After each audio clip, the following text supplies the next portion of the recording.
Alô para vocês que caíram aqui de paraquedas. Sejam muito bem-vindos ao Podcast, o seu podcast de mitologia nórdica. Eu sou a Ela. E eu sou a Yara. E eu sou a Liza. E nesse episódio vamos falar sobre o conto do nascimento de Ymir e fazer uma análise textual dos contos escritos. Além disso, também vamos falar sobre a influência da mitologia nórdica no território anglo-saxão.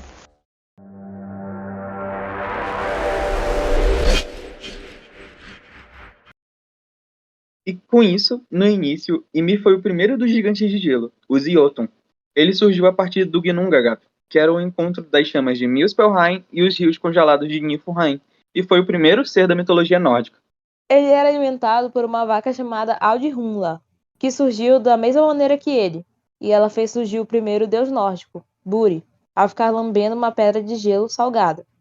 Ymir criou vários gigantes de gelo a partir de seu suor, e estes criavam vida e consciência própria, além de criaturas malignas e bestiais que foram se espalhando pelos reinos. E a partir do deus Buri nasceu Bor, que teve relações com uma giganta de gelo chamada Bestla, e assim nasceram os filhos de Bor, citados apenas brevemente algumas vezes na Edda em prosa, mas sendo de grande importância para a cosmologia nórdica. Então, com isso, os filhos de Bor, primeiros deuses Aesir, Odin, Vili e Ve, liderados por Odin, derrotaram Ymir e, como dito no episódio anterior, fizeram quase todos os gigantes serem afogados com o sangue de Ymir e serem levados para Jotunheim, a terra dos gigantes.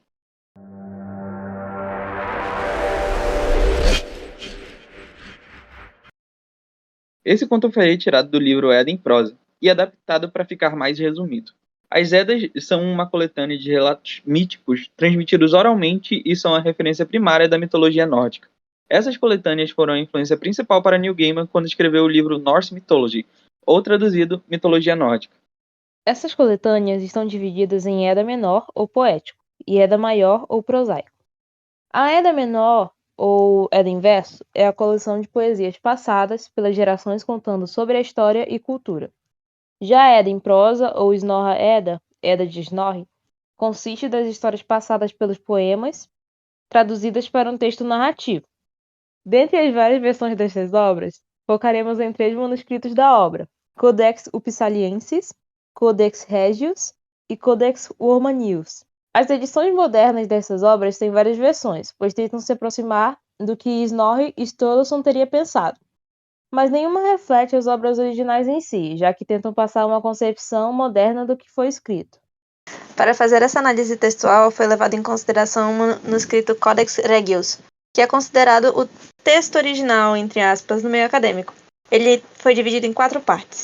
O prólogo, que narra a origem do mundo do ponto de vista cristão, que serve mais como um guia para a contextualização do leitor.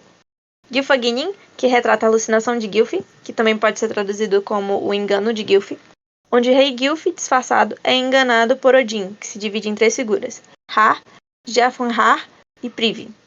Skaldskaparmal, por sua vez, é uma forma de diálogo entre Aegir e Bragi. Já o Ratata é composto por 102 estrofes redigidas em 100 métricas diferentes, e tem como objetivo exemplificar a variedade dos versos correntes. Elas vêm acompanhadas de comentários que demonstram as características individuais de cada forma métrica. Estas obras possuem uma grande diferença de sistemização poética e, segundo Fawkes, isso ocorre porque o autor levou muitos anos para concluir a obra.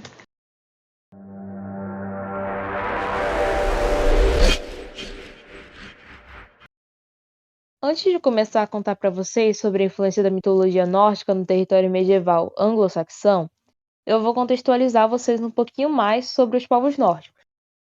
Nós chamamos os povos que seguiam a cultura nórdica de vikings. Os vikings tiveram sua origem na Escandinávia, que era composta pelo território da atual Suécia, Dinamarca e Noruega. Mas como era um povo conhecido pelas suas navegações marítimas, eles se expandiram muito mais. Inclusive, acredita-se que os vikings até mesmo já passaram pela América antes de Cristóvão Colombo. Eles chegaram a se expandir para a Islândia, Grã-Bretanha e o leste europeu, entre muitos outros. Sim, os vikings encontraram a América antes de Cristóvão Colombo, na verdade, bem antes dele, por volta de uns 400 anos antes. O responsável por isso é o famoso Leif Erikson, colonizador da Groenlândia. Aquele mesmo Leif Erikson da série Vikings, Valhalla. Os barcos que os vikings usavam em suas navegações eram chamados de drakars, que traduzido significa dragões. Eram bastante rápidos por conta de sua polpa em V. Na maioria das vezes, os barcos tinham a forma da serpente marinha Jormungandr.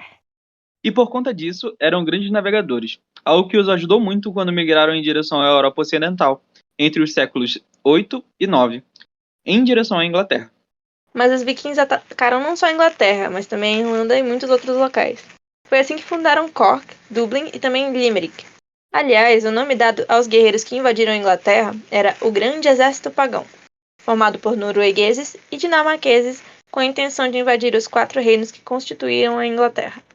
Esses ataques fizeram com que a Inglaterra tivesse que criar novas formas de organizações, pois mudaram completamente a forma com que o reino estava organizado territorialmente. E, ou seja, a política local também mudou bastante, pois os povos escandinavos se estabeleceram como governantes dos locais que conquistavam. Tudo ocorreu durante o período de expansão do cristianismo também, ou seja, muito da cultura viking se mesclou com os costumes cristãos dos povos europeus. Muitos vikings se converteram ao cristianismo naquela época. Depois de toda essa explicação, você deve estar se perguntando, tá, mas o que a mitologia nórdica influenciou exatamente? Bom, senta aí que eu vou te dizer. Além de toda a questão deles serem grandes guerreiros pela concepção de guerra na cultura deles, sabe os dias da semana em inglês? Então, eles foram influenciados pelo nome dos deuses da mitologia nórdica. Friday seria o dia de Freya, Thursday de Thor, Wednesday de Odin, ou seja, Odin, e Thursday, o dia de Tyr. Os povos nórdicos comemoravam um festival chamado Yule, comemorado no solstício de inverno, e isso influenciou as comemorações natalinas, a principal herança sendo a árvore de Natal. E eles também tiveram uma grande influência nas tradições de casamentos. Os anéis, na cultura viking, eram extremamente importantes por conta do anel de Odin, Draupnir, que simbolizava o compromisso entre os noivos e também entre guerreiros e reis.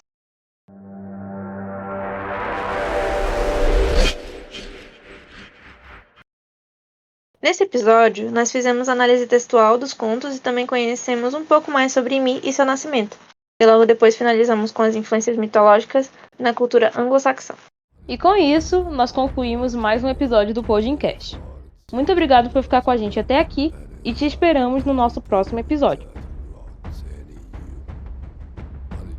Este episódio foi escrito e apresentado por Ela Vinhote, Yara Araújo e Laza Beatriz, com edição de áudio de Ela Vinhote.